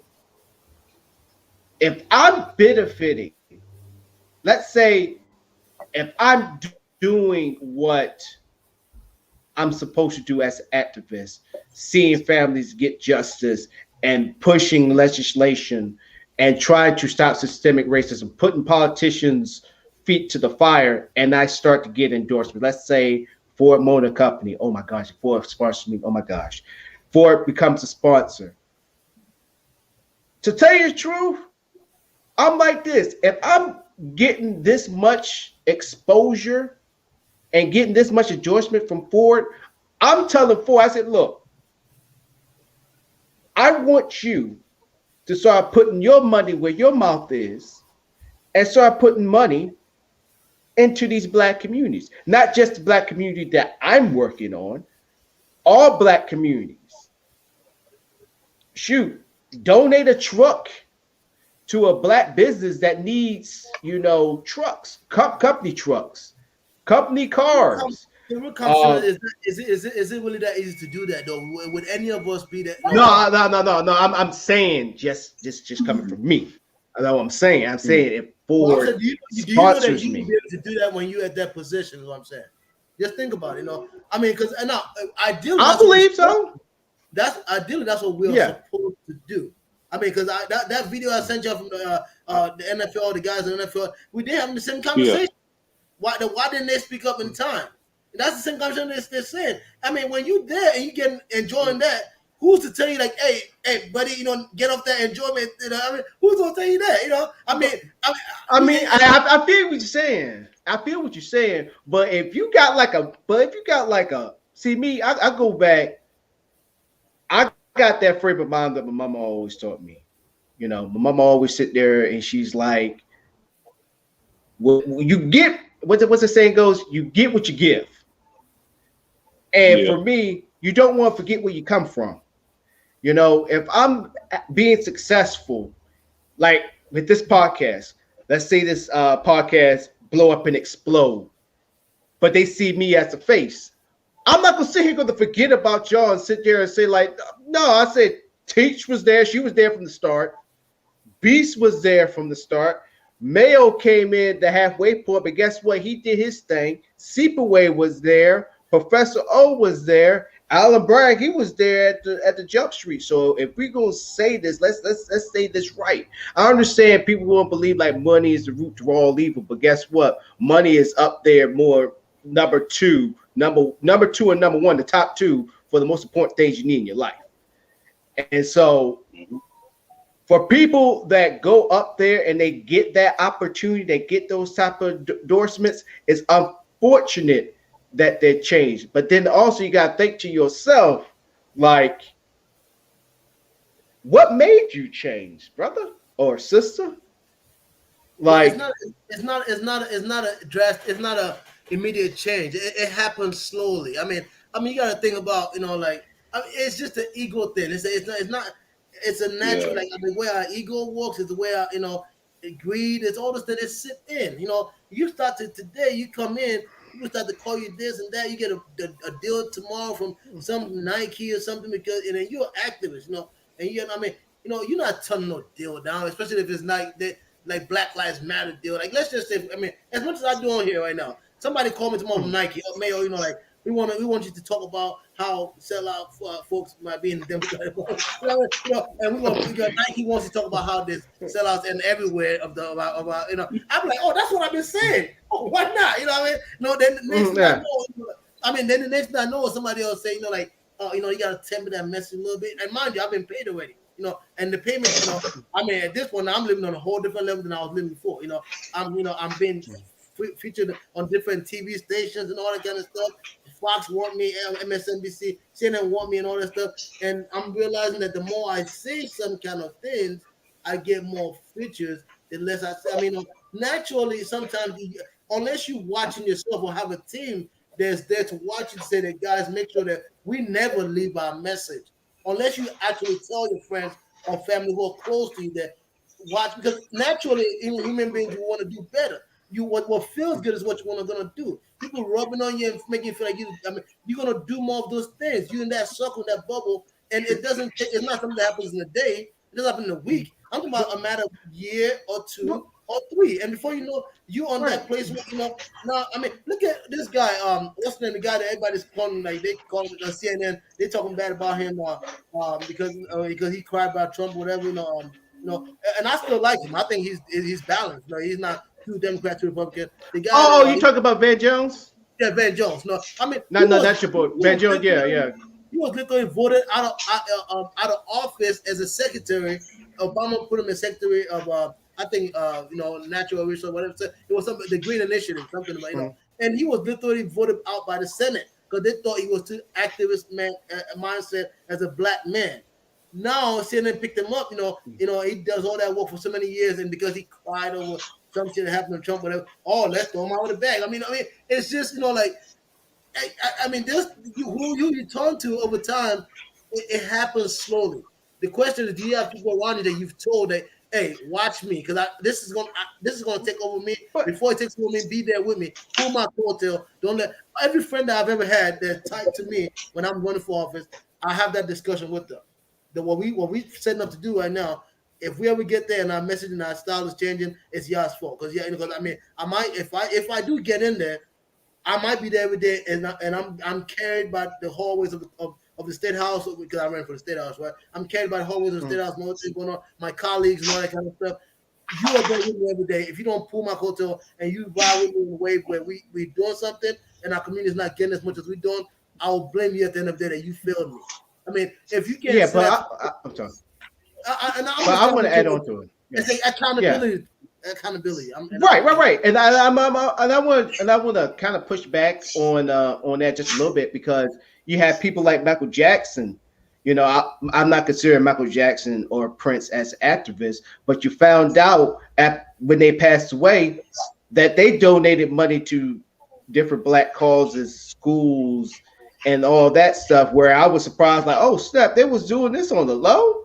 Like, even though to me it hurts me to know that I'm finding this out when they passed away, but then at the same time, it warms my heart to know that they didn't sleep, their ego didn't take over. Because Michael Jackson was the greatest of his craft, who's still known as the best. Well, not even the best, the greatest to ever done it. And then you got Prince himself with a catalog that's over $1 billion, and you found out that he gave money to a lot of black organizations too as well. But then also this goes over the history of black athletes, that gave to black organizations and all that stuff. Found out that freaking Bumpy Johnson donated money for the civil rights movement as well, even though he was a drug dealer, but still. But go. Mm-hmm. Let me ask this question. Hold on, is our answer good enough? We keep asking questions. We keep answering. Yeah, no. Go. What do you think about our answer? Yeah. I'm asking to stir up some critical thinking. I'm listening to all that you're saying, and I'm asking the values that your mother gave you. Do you believe that's the value that everyone should have? That's one question. And then the second question is, I like it. If you were given $1 million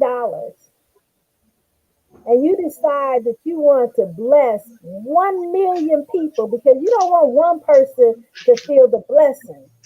You want 1 million people to feel the blessing. So you give 1 million people $1.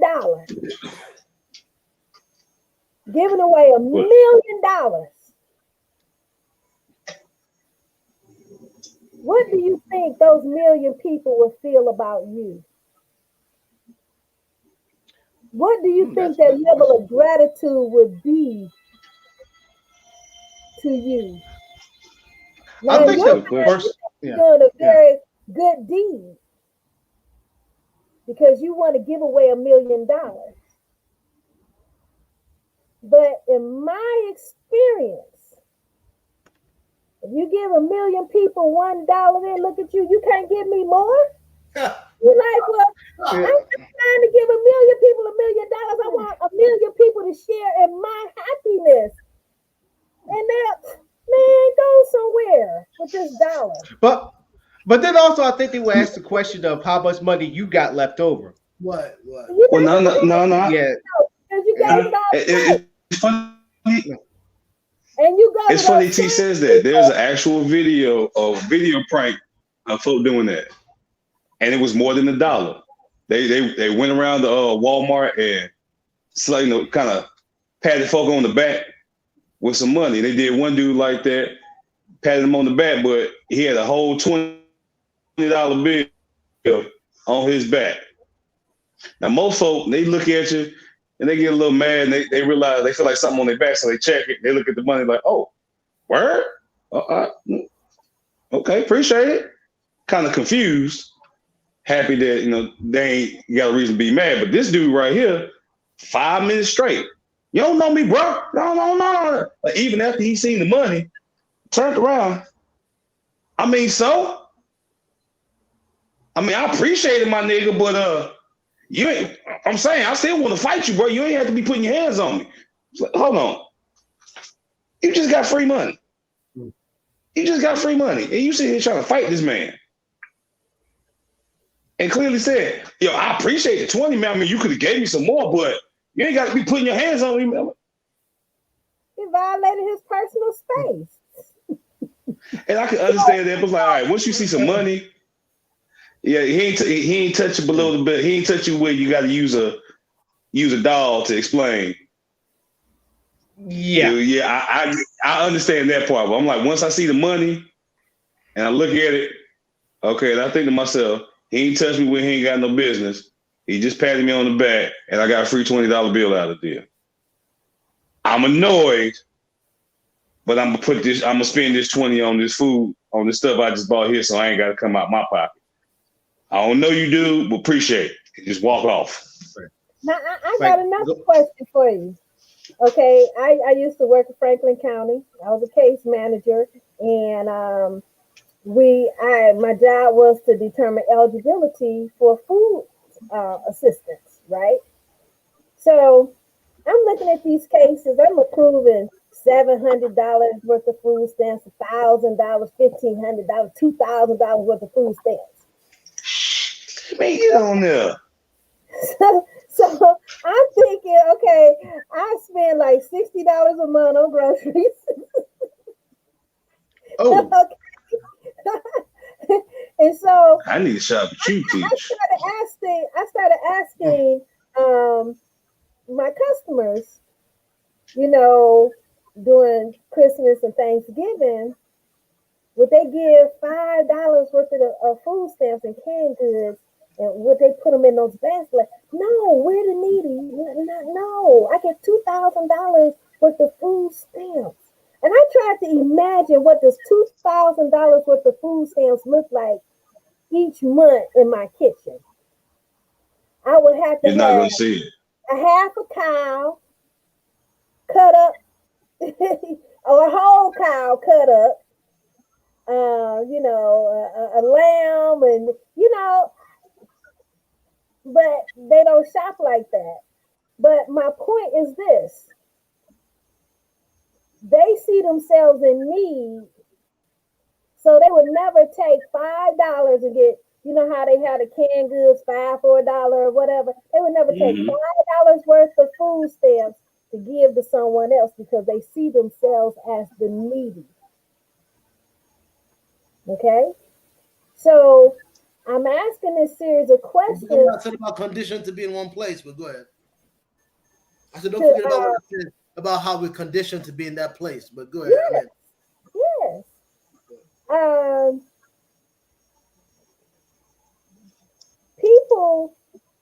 The way people perceive money or perceive help, like the guy that Beast was talking about. Okay, you gave me this, but what? Some people don't like for you to have pity for them, or they think you're looking down upon them if you have to give to them and they're not in the position to give to you. So just as you've been taught to have this giving heart, you don't know who has that receiving heart. When I worked on the festival in Columbus, I was introduced to the Mauritania community, and maybe I shouldn't say to these people. I was introduced into various African communities. And I thought one of the ways to win the people over was to go house to house, introduce myself, let them know the festival's coming up. We needed talent. We need you to participate as a vendor, however you think you can participate. So I thought I did a good deed. My feet was tired, my back was tired. We did a whole day of going in this neighborhood, right? Well, the feedback came the next day from those individuals that were not at home. And this great lady came through the neighborhood, but they didn't stop at my house, or I wasn't home to receive them. So instead of them taking responsibility that they weren't home when I came over, they looked at it as if I snubbed them and they weren't good enough, so therefore they hated me. Wow. And I'm like, my feet are tired and my back is hurting and my knuckles are hurting, and you want to be mad at me because you weren't at home?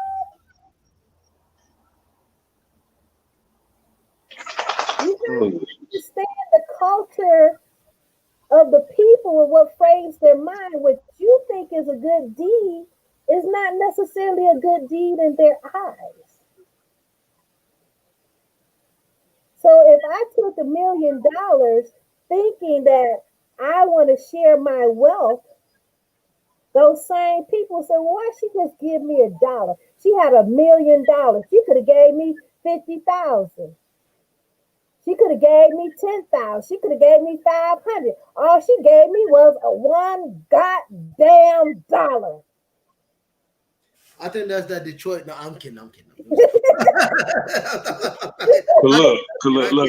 the country boy me is like, oh, cheap, $1? Well, shoot, that's an extra $1 for some singles. Right. I hate to hit me up 5 point. Sorry, I think it depends on the individual. I'm always gonna be pushing shit of a cent or whatever, but I want to just say quick thing to what you just said about the whole question actually about how if we appreciate things or not, and the pushback to my opinion about the folks how to find out if somebody's taking too much from the community is that we also just gotta appreciate people that are doing stuff. All these people that we mentioned today, they step out there to do something, even if they using it to build a brand or not. I always just want to see both sides. I want to see all sides of the issue. I love more perspectives. And when I hear talking about black stuff, the biggest factor that I think that bothers me about us today is how we want to take somebody's black card so easy. Like, who the hell are you? I mean, there's too many of us. There's too many black perspectives, and I want all perspectives to be represented. I mean, I feel like because somebody represents their perspective doesn't mean it takes away from mine, but at least allow all of them to be represented. Because when you stump on and you suppress one black perspective because you think yours is the one, like I think teachers want to ask the question about, and we didn't get the answer because of my mom raised us with one mindset. Do we think everybody should live that mindset? I've always been like the person that's felt like the opposite of that. Because I love to evolve every day. I want to be a better person every day. There's something I gotta say I've learned from being on this show today from either one of y'all. Something I can take away with me. I can't be the one. When I get to the place I'm not in London no more, I'm 6 feet under the ground, and I don't want to be there today. I want to continue to learn. We gotta be able to find a way to want to learn from each other. Where it's not my dogma is not what I'm carrying and pushing on everybody. I might bring that into an argument, to a room. But when I get pushback and all that, I gotta be able to take away from other people, even without announcing it. I took that away from you. It's like just I gotta be able to say, okay, well they're making some points. Maybe I need to modify make mine better, and we just don't do that enough. We've lost that touch of liberal arts, and being able to just think about what are we doing, why are we doing it, what pushes us, what moves us, and how am I gonna better my mindset? Yeah. So to answer the question, I'm happy to be able to run that question back up. But to answer that question about my mom's teaching, for life, that's just a foundation.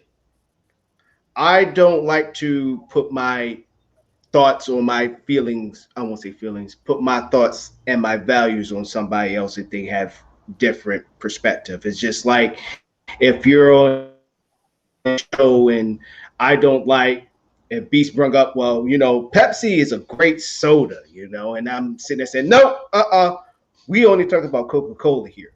We don't talk about nothing else. And then Teach bring up Jones. Well, Jones, so it's best. Yeah. Like I love Jones Soda. Then you got Mayo over here. Well, I like RC. RC is the best. So what's good? And I'm sitting there just throwing those, as the host, I'm sitting there throwing at y'all like, no, it's all about Coca-Cola. Mayo's gonna break on, he gonna have Coke Zero.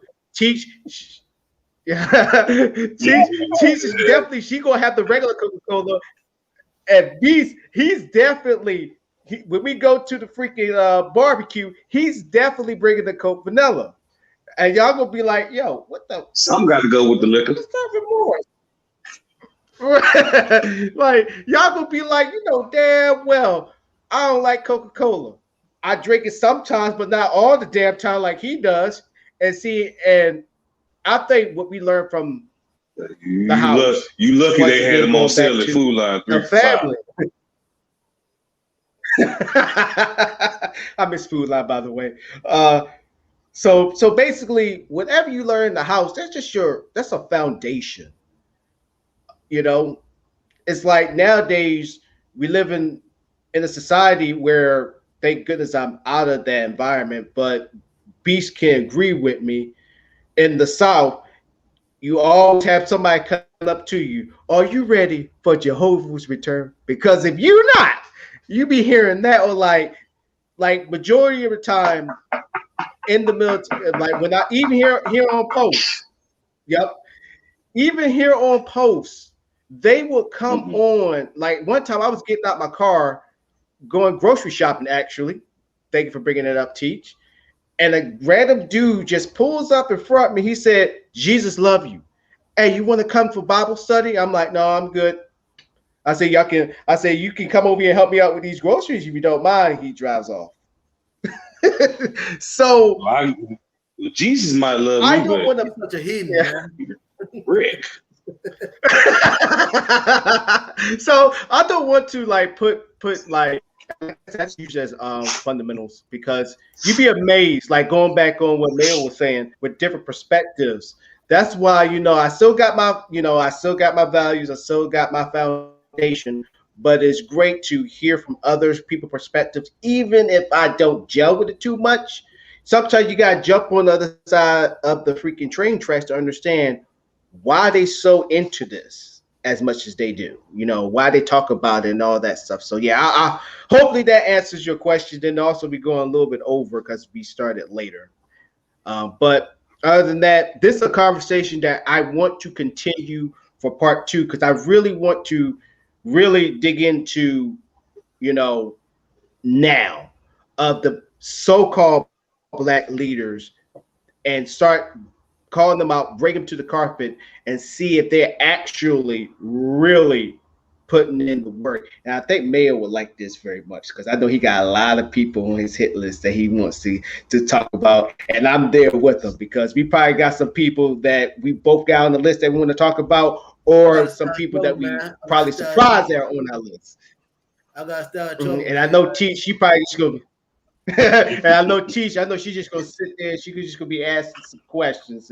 And I know Beast, he gonna be shooting this shot too. And I'm telling you, he don't have just a Magnum. He got a freaking 50 cal, maybe even a bigger weapon. I shoot long range. That final point before we head on out. Any final points before we head on out? Floor is open.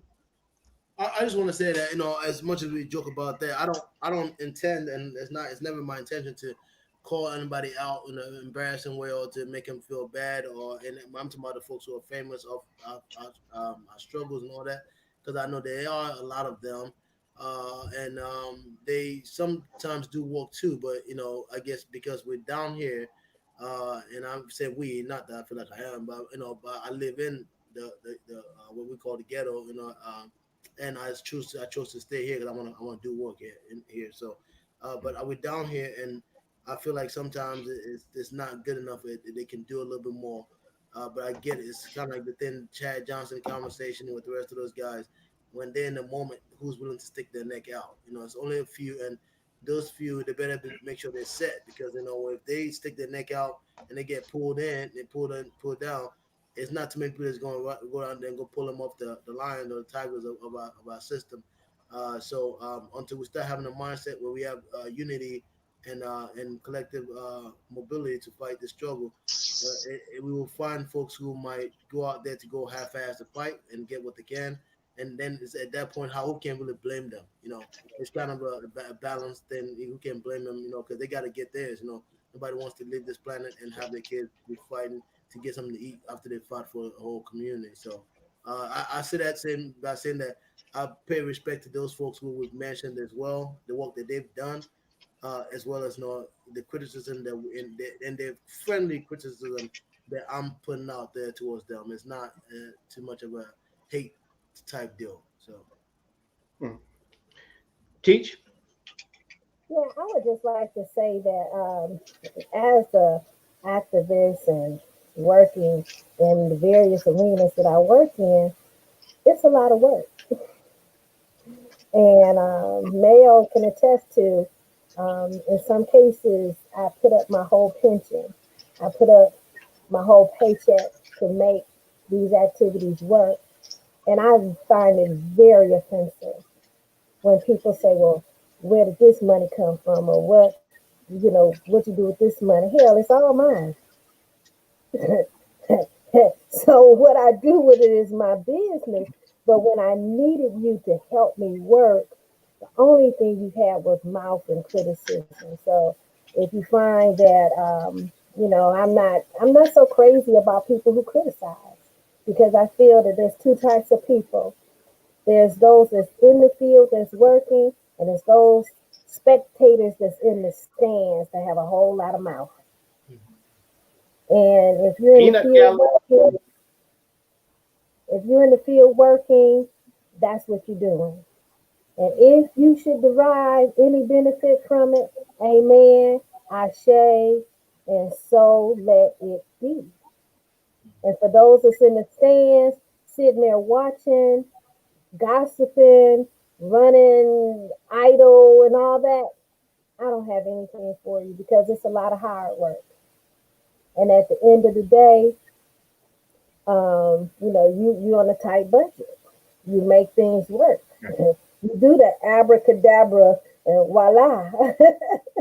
And a lot of times you make that yarn without the straw, or you spin Rumpelstiltskin, you spin straw into gold. You just do it because the ancestors are with you and they make it happen. So I'm really not one to criticize a person's work, because you don't know their trials, you don't know their tribulations, you don't know nothing but the small glimmer of 30-second clips that you might get on the news, or a clip you might get off of Google, but you do not know that person's life. And like you said with the lady of Black Lives Matter, she had a lot of other income coming in that could substantiate her personal purchases. So I think African Americans specifically, I only talk about this particular demographic, are too petty when it comes to people that's working in the field. Now, they won't use that same criticism when it comes to their pastor. And for me, all pastors is doing is fleecing the sheep. They say, "Oh, he got good programs. Talk about it. He give out a bologna sandwich every Wednesday." With extra mustard. Right. And he getting a jet and homes all over the place, when he could take that same money for a jet, buy a plot of land, build a manufacturing plant on there for all his parishioners that are unemployed because of the pandemic. He could employ them. That's working. Okay, that is working. But standing up on Sunday, collecting the money and getting a Learjet, no. When your people are suffering and you have access to that type of income, you should be buying land. You should be investing in some type of development that can put your people to work.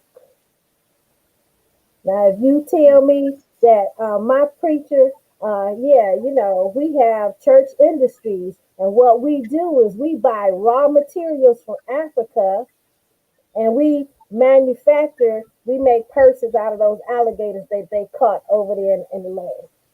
So we sell high and mighty African made leather purses, belts, shoes, and it pays a good wage.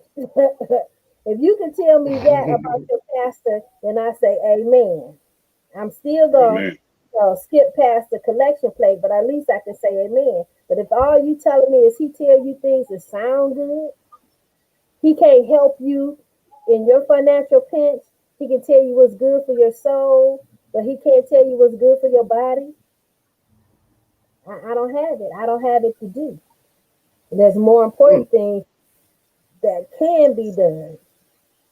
So you want to criticize someone that's actually in the field working and creating jobs for other people, but you don't have nothing to say about Reverend Smooth Tongue. And he used it in more than one way. And with that, I don't have nothing else to say. Yes, Reverend Smooth Tongue. I have heard it all. I'm gonna leave all that on. They're coming for you. They're coming for you. Go ahead. He got that doing these 5 points. But I ain't even gonna try to follow that. I ain't even about to try to follow that right there. Come on, everything man. T said was spot on. Hallelujah from the choir. I can't beat that. I feel like you're right now. I can't beat that. Oh my gosh! See. What have you ever seen a church member talk after the first lady? It don't happen. You got to have one hell of a testimony. You can't be out here outdoing the first lady. That's not even a testimony. That's not even a testimony. You gotta have a real big confession, like a confession that's gonna have everybody. God got to be speaking to you now. God doesn't have to lay something at the altar of your spirit. But the message is true, though. I think that they ought to take a page out of the Nation of Islam's book. As much as like controversy as the nation has been over time, at some point the nation had the men and women in a system within the American system where they were paying taxes to America still, and within all that they were still also collecting money and using it to collectively better themselves economically. In economic development they were doing within, and most of our pastors ought to find a way to take a page out of their book in the sense of how can we dub our own economic development scheme within our own church, whatever, and stuff like that, where you changing lives and systemic changes. It's not just because I know my pastor done this before, and I don't want to talk, but it's actually good. He's somebody they lost their job or they lost something, and he was able to give him some money. He was able to give. Is that God code? No, that's that God code. but so let me go ahead. I'm not gonna try to follow it up, but basically Teach hit on something that we also gonna talk about the show is the reaction of people who criticize the criticism, because we do need to get on people that think they know what they're talking about when they actually don't know what they're talking about, because people are quick, and unfortunately it mainly comes from us criticizing when we see our own that's getting up there, that's actually getting our word out there, but still met with criticism because of the attention that they get, the endorsements that they get, the people that they brush shoulders with, and that they just criticize. So we definitely gonna be talking about that too as well. But other than that, I'm gonna go ahead and let y'all go. We're gonna let y'all go. As for Mayo, I keep doing the wrong way. As for Mayo, for Nia Joe, aka Teach, and as for Beast Johnson, even though I probably pointed the wrong way. Thank you for tuning in. Wednesday, we're gonna continue this part 2. May y'all all have a great night. Now, is everybody's gonna be there? Is everybody gonna be able to make it on Wednesday? I don't know. Why is that asked? I would not be here Wednesday. I've been asked to perform again for the showcase, so I'm gonna be doing that Wednesday night. Oh yeah, congratulations! So if I am up there. Yeah, congratulations, Beast. Yeah, thank you for making that, Teach. Congratulations. Yeah, so it's great that your movement is actually picking up steam. Yeah, it's picking up steam. Yes. I also watched the live stream. My computer kept going in and out when I was watching it, and then I had to watch record. So yeah, you're doing big things, and we also going to report right there. And also, before I go, we need to give Sipa away. Olympics, the governing body, get y'all act together. He needs to compete and represent and uplift Guinea-Bissau. Stop BSing on Sipa Way. He shall compete and he will compete in this year's Olympics. And with that, I'll leave on that. Y'all have a good one. Bye-bye, y'all. Catch y'all later. Bye. Peace. Bye-bye.